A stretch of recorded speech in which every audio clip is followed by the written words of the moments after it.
looks more and more likely that the Scottish Government will demand a second referendum for Scotland once Mrs May triggers Article 50 and begins the process of taking Britain out of the European Union. Now, the British Government could say no on the grounds that the last referendum was less than 3 years ago, and then 55% said no to leaving the UK. But of course, that was before Britain voted narrowly to leave the EU, and 62% of Scots voted to stay in. Nicola Sturgeon would now argue, and I think she is right, that the game has changed and she should take a gamble on a second Scottish referendum. Whether she would win it is anybody's guess. The latest polls show 51% are still in favour of Scotland staying in the UK, and the economics are probably against her. But, as the vote for Brexit showed, referendums are not only about economic prosperity. If I were living in Scotland, I'd support a new referendum and, given these new circumstances, I'd vote for independence.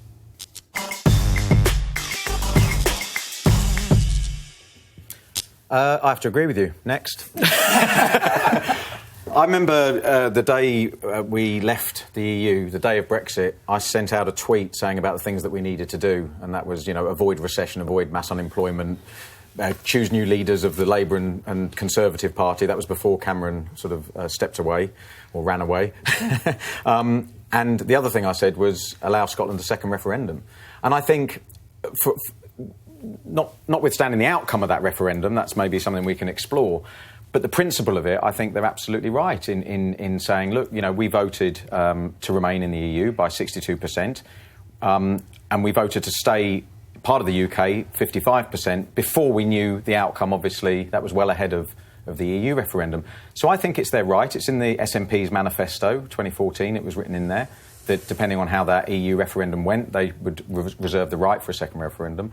And I think that they're entitled to. I actually don't think, economically, as you said in your introduction, that it makes sense. It doesn't make sense. But I didn't say it didn't make sense. I'm saying there's an economic argument. There is, absolutely. I don't think the Scots are going to be daft enough to vote for independence because they, But do you think they should be given a second referendum? Well, yeah, if only to shut Nicola Sturgeon up so she can't keep on bringing up this topic time and time again and using it as a weapon to threaten this government. That's what she does. When she wants something, she threatens a referendum. Yes, maybe Theresa May should give it to her, but I think she talks about this referendum all the time to hide the fact that she's making a mess of running Scotland. It has a massive deficit. It has a £15 billion deficit, which is proportionally twice as much as the UK's deficit. Education is in a mess. Health is in a mess.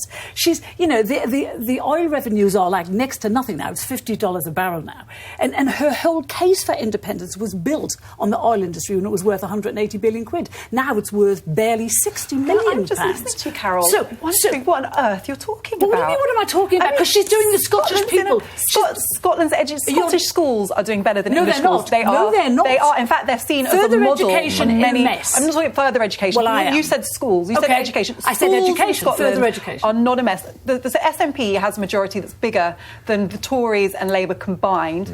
And furthermore, what did Theresa May, well, not Theresa May, it was David Cameron, but what did the government in Westminster promise Scotland during the referendum? They said, if you stay in the UK, we will listen to you, we will treat you as an equal partner, you will be a leader within the UK. That is the absolute opposite of how Westminster has been treating Scotland ever since the EU referendum result. I find the attitude towards Scotland so incredibly patronising. You voted to be in the UK. Whatever we do, no matter how devastating it is for you, you're going to have to follow us. I don't know what you're talking about. Michelle, what do you think? The Scottish people have said they because we know what Carol wants. So, Michelle. So, it's no surprise that you are in favour of a referendum. I do know that you like a referendum. I like the Union, and when they had the previous referendum, I really hoped that they would vote to remain, and they did, so I was very pleased about that. I also, however, despite being a fan of the Union and wanting it to, I want the United Kingdom to remain. I think that we're better together without sounding too much like a slogan. But I also understand and respect why a lot of people would want that referendum. I think that the ground has changed a lot. I would have no problem with them having a referendum. And whatever the outcome, I would respect that, because I think where we are now, so many balls are up in the air, and what we need to now be doing is catching these balls and moving forward without these constant uncertainties and threat of this and that. And unfortunately, we're in an era where self-interest is God. and key to every decision, whether you look across the pond at the States, whether you look here in terms of our attitudes towards, our borders and what have you. We're all much more inward looking. And I can't believe, it staggers me how quickly we've become that way. Now, because of that, and I think if we are prepared to sort of use that as an argument for why we chose to leave the EU, then I think we have to uphold those same values to Scotland and say, well, look, if you feel that way, then you should choose as well. We can't have it both ways. Do you remember Afra said that we don't listen? We were listening, but Nicola Sturgeon's not listening either. Do you remember? Here, just listen to what she said before the referendum, before the Scottish referendum. I think the SNP have always said that, in our view, these kind of referendums are once-in-a-generation events. This is probably a once-in-a-lifetime opportunity for Scotland, and I hope we seize that opportunity to bring powers home so that we can create the kind of country we want to be.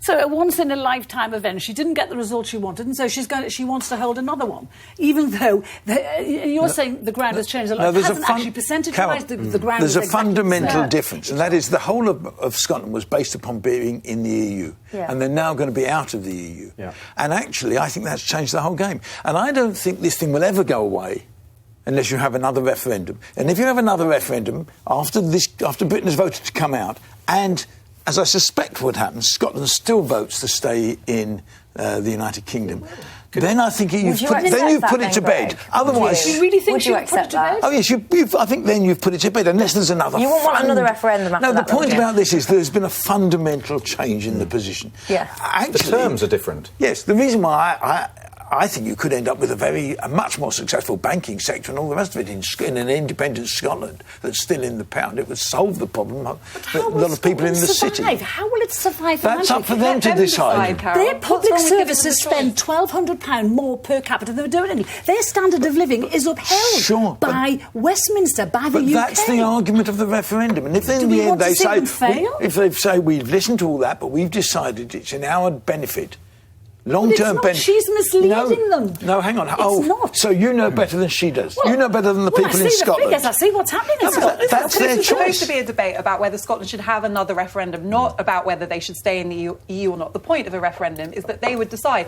But the point for me is, just to put this all in a context, the argument keeps being made that trade for Scotland within the UK is worth 4 times more than trade with the EU, right? That is based on a UK within the EU. The game has changed. Who knows what will happen to the UK economy once we leave the EU? Scotland has the right to determine whether it wants to hedge its bets on being on its own in Europe, or whether it wants to be out of Europe. And as we're finding out, it is a toss of a coin, because none of us know what's coming down the road. No, we don't. But so surely you're then better, as I said, off the back of Brexit and the motives behind that, and how we're now trying to readjust ourselves to what things are going to look like in the future and adapt. I think they should be given the same opportunity. The clip that you showed there about Nicola Sturgeon, she also said that in the manifesto, which was in 2014, the Scottish Parliament should have the right to hold another referendum if there is significant and material change in the circumstances that prevailed in 2014, such as Scotland being taken out of the EU against our will. That's in their manifesto. So although she said that, and she was inaccurate in that sense, according to her own manifesto. I think it was absolutely on the table when Scotland held that first referendum. She's telling Scots that they can still be part of the EU. That she does not know that. She went to Brussels straight after our referendum. The only person who would see her was Juncker. Tusk wouldn't meet her. Already the SNP ministers are trying to get meetings with the EU. They won't see them. Are you genuinely saying you don't think the EU would accept Scotland? I am saying in the circumstances we're now in? I think I think they bite their hand off. Well, why aren't they talking to them now? What a way to make the British look ridiculous. Well, I don't think they take them on that. I don't think they're going to take them on that. Definitely not be in the EU if they stay in the UK. So, at least they've got a chance. Well,